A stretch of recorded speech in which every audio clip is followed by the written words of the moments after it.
What's up, everybody? Happy New Year, and welcome to a brand new year of Awesome Comics, your one-stop shop for everything comic book entertainment. I'm your host, Walter Bernasiak, and today we are talking about the best on-screen Spider-Man. We got 3 choices, and I'm sure this is a hot debate. I've seen people talk about it. I've had debates about it before, but not recorded like this. We're gonna fight it out right now. But before I introduce these lovely folks, I wanna remind you to like the Facebook page, facebook.com/awesomecomicshow. We have exclusive videos going up on there every single Thursday, including a couple extra ones that go up. Last week we had one go up on Sunday. You never know when a Facebook exclusive is going to go up on there, so go ahead and like that Facebook page for us. Okay, let's introduce our regulars, who are great people. Let's go, eeny, meeny, miny, mo. Let's go Heather first. Heather Roos, what's up? Hi, nothing much. Happy New Year. How's your New Year going? It's going fine so far.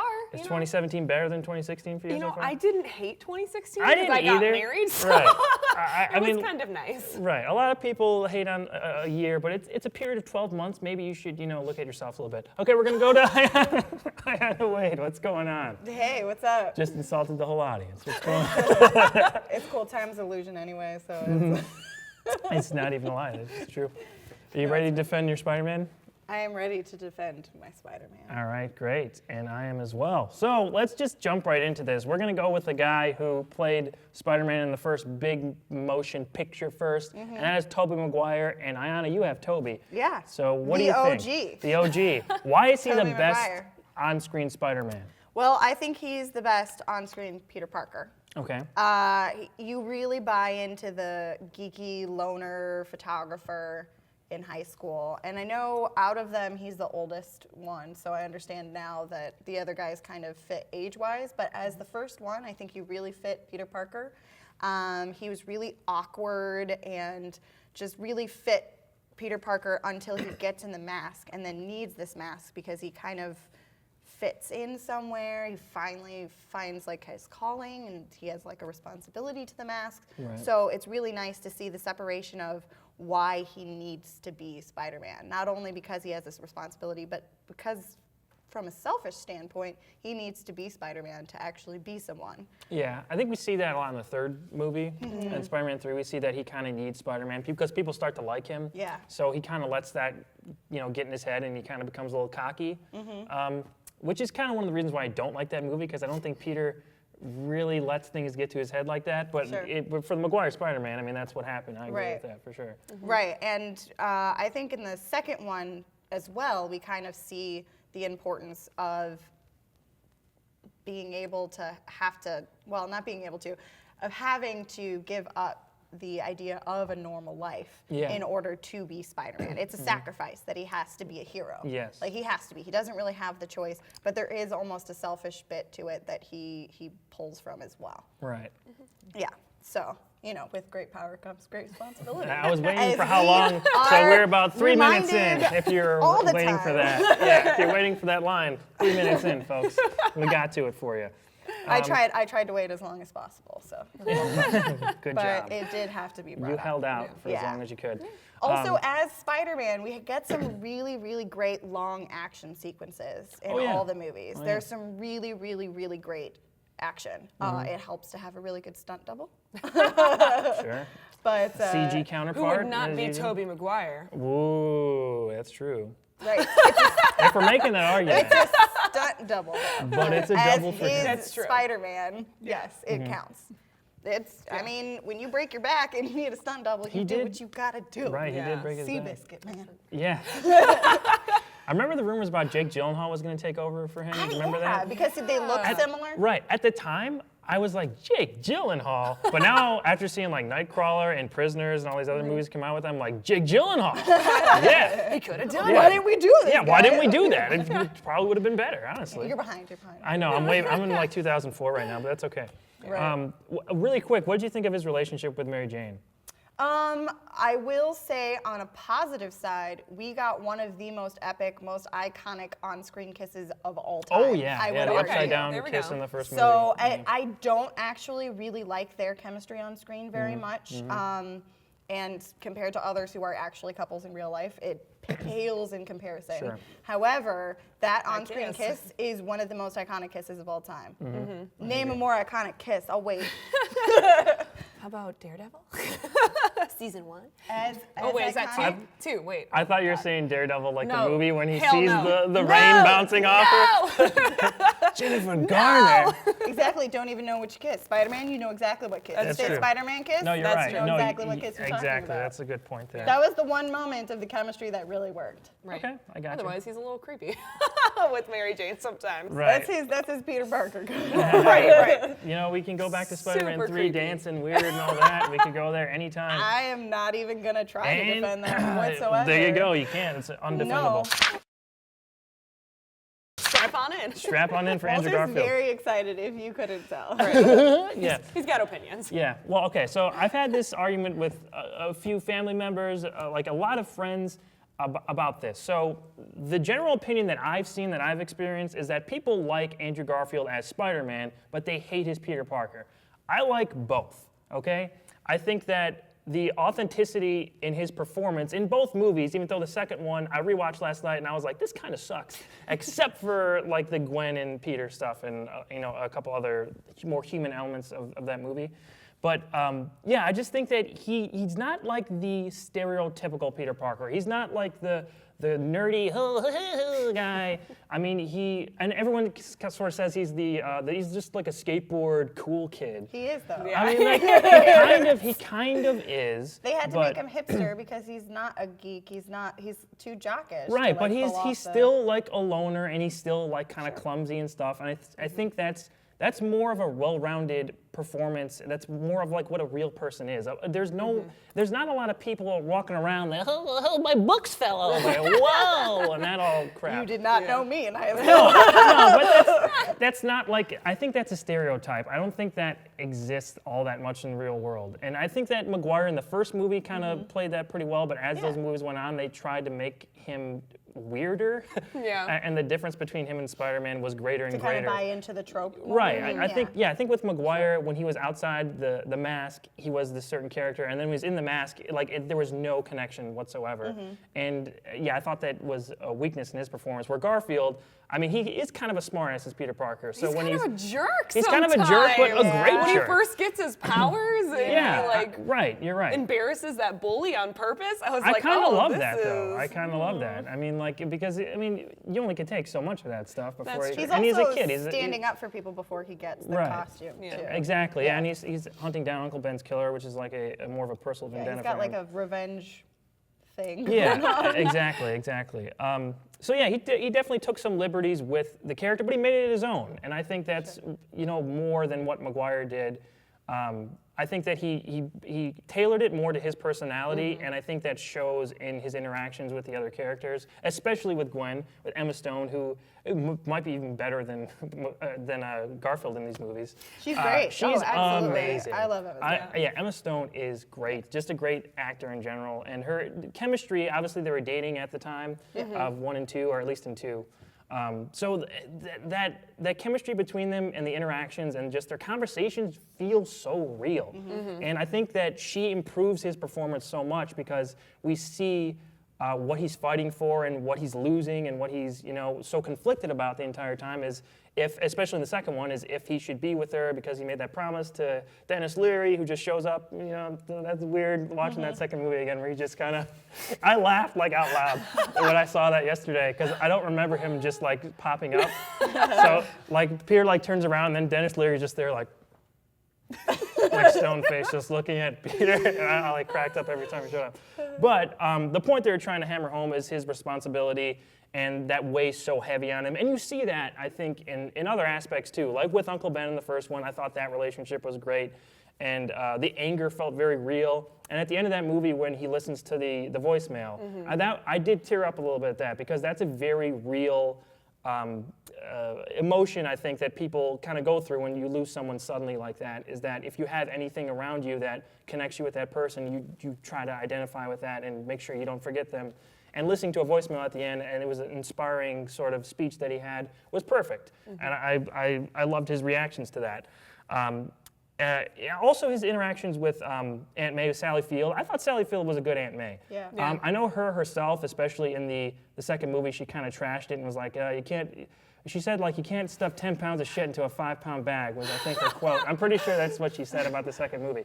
But she had some really good back and forth with Andrew Garfield, I thought. I thought that they had some really real moments.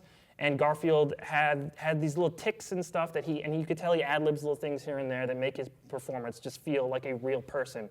And I connected with him way more as Peter and as Spider-Man than I did with Maguire. Although I did like Maguire, I thought he was fine in the first movie. I really liked Maguire in the first movie, but as they went on, in the second? Second's no, probably my favorite. everyone loves the second Spider-Man movie, and I've said on the show before, it's Yeah. just not my cup of tea, man. Fair enough. I think it's okay, and that's it. But I think he kind of degraded as the movies went along, and in the third one, we just get this weird caricature of him going over the top and I think being that weird. sort of goes without saying. Right. And I Well, feel that I'm way about saying the it. third movies of a lot of things. Yeah. Right, sure. I mean, I think in general, Maguire just kind of played more like a caricature of a person Yeah, right. rather than an actual relatable human being. Yeah, I agree. But yeah, that's my main reason is that I feel like he's an authentic person. And he connects to the Peter Parker that I know in the comics just enough where I can make that connection and say, yeah, that's Peter Parker. It's a different version of Peter Parker with little tweaks, but he feels like a real person. And that's what I want to connect with more than staying absolutely true to, oh, Peter Parker. Yeah. Oh, I got bit by the spider. Now I'm fine. I'm super suave and stuff. I'm like Stefan and Urkel in Family Matters. But yeah, that's what I connect with the most. So I have an odd question for you, though. Did you read a lot of Spider-Man comics in the 90s? Yes, kind of, yeah. Because I feel like a constant theme, as I've been having this debate with friends as well, is that a lot of my friends who read a lot of Spider-Man in the 90s love Garfield Spider-Man. I think because he was in the 90s, he was being portrayed as a guy like in his like mid-20s, or Right. older. And even though he was in high school in this, I mean, he acts like a guy in his mid-20s. Right. And he acts like that Peter Parker. So I do kind of identify with him with that. It was just an observation I've Yeah. had over the years of this debate. Right. And in the 90s Fox Kids cartoon, he was like in that age group Yeah. too. So he was Yeah. like in late college, so he was like in his early 20s. So that's kind of what I relate more to Peter Parker and Spider-Man than the high school version. Okay. But yeah. That's okay, Just because we an still get the observation. high school version. Yeah. Don't worry. Speaking of the high school version. We've got more high school The new, versions on the way. new kid on the block, Tom Holland. Yes. Why is he the best Spider-Man? Tom Holland is by far my favorite Spider-Man.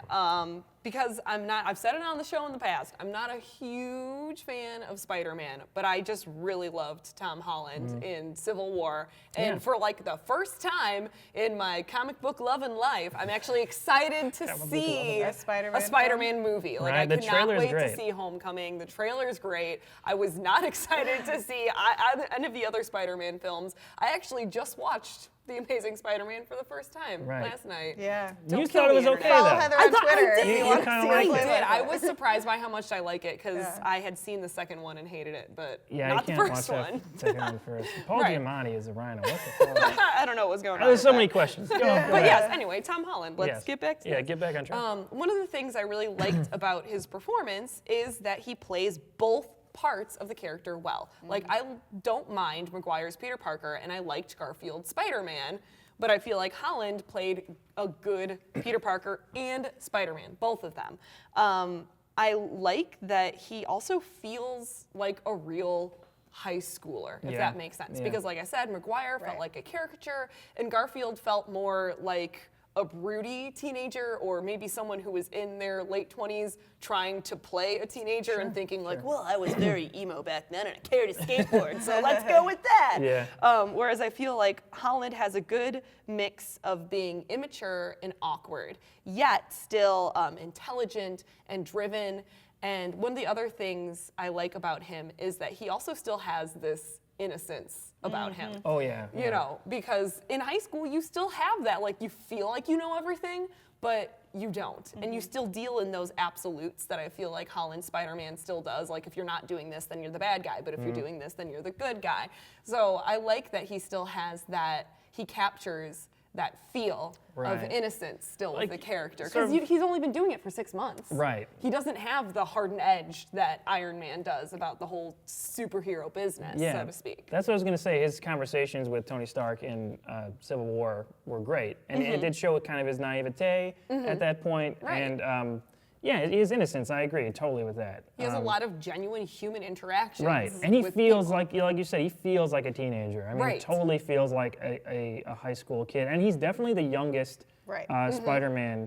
Because I think Maguire's like 24, Garfield's like 28 or something. Yeah, was he? Yes, yeah, he was old. I He was, looked or it up. 26. I looked it up. I thought Tobey Maguire was older No, he was than only him, 24 really? when he started, and but Garfield does look young for his age. He young for his age, But like for a high schooler, it's like I could buy him as like a college student, but high school kind of stepping over a little bit. Didn't distract too much from the movie for me, but he feels, Tom Holland feels like a real teenager because I think he's like 19 right now or something. Right, yeah, I believe Wikipedia told me 20 yesterday. But Okay, yeah, so but he's still a young guy, and Right. he looks young too. So I think that helps when that aesthetic is there, when you can more easily buy into it than with Maguire or Garfield. So. Also, in the Spidey suit, especially in like the airport sequence of Civil War, we finally get to see Spider-Man make some quips. Yes. Quips. But not, because there's a couple of moments where Garfield does that. Garfield does it, but in the first one's kind of angry, but then it kind of... It's like angry quips. So, Right. And the second it's one like a is- playful, like annoying, I don't know, like there's this edge to Spider-Man that makes him annoying to his villains as much as like anything else. And I think, Tom Holland, when he finally like does some of those quips, you're like, he's annoying to the heroes. Right, because he's almost trying too hard, as you would. Like if the Avengers just showed up at your doorstep, you'd try really hard. Right. I love, dude, you have a metal arm? That's awesome. Yeah, that was great. Right, because it feels genuine. Yes. It feels like something that a real person in that situation, a kid, how they would react to that Definitely. situation. Right. Great stuff. Which is great acting. Right. And writing. Right. And I don't know if you agree to disagree, but I think he by far has the best suit. That one that I like how that classic Iron Man it made is. for him. Yes. Yeah, They went back I might agree with you there. Okay. I needed more time. That's my opinion. Give me more time. That's I my have opinion. Your opinions Honor, I on need all more the time. suits, but then again, I have that on all costumes ever. Right. So I think each one has its own little things that I love about them and that I hate about them, honestly. Yeah. But Sure. I'm really excited to see what they do with like the wings and everything that we're Yeah. gonna get to see. Bring him back to Yeah, that's very cool. So- In Civil War, I thought it was like all CG or something. You got to correct me if I'm wrong on that. But I know in the actual Homecoming, it's definitely a suit. But in Civil War, I was like, is that? I couldn't tell if it was like don't know. CG or not. But anyway, it does look cool because I like the classic look Right. and the thick black around the eyes and everything. And the is very emotive cool. eyes. Yeah.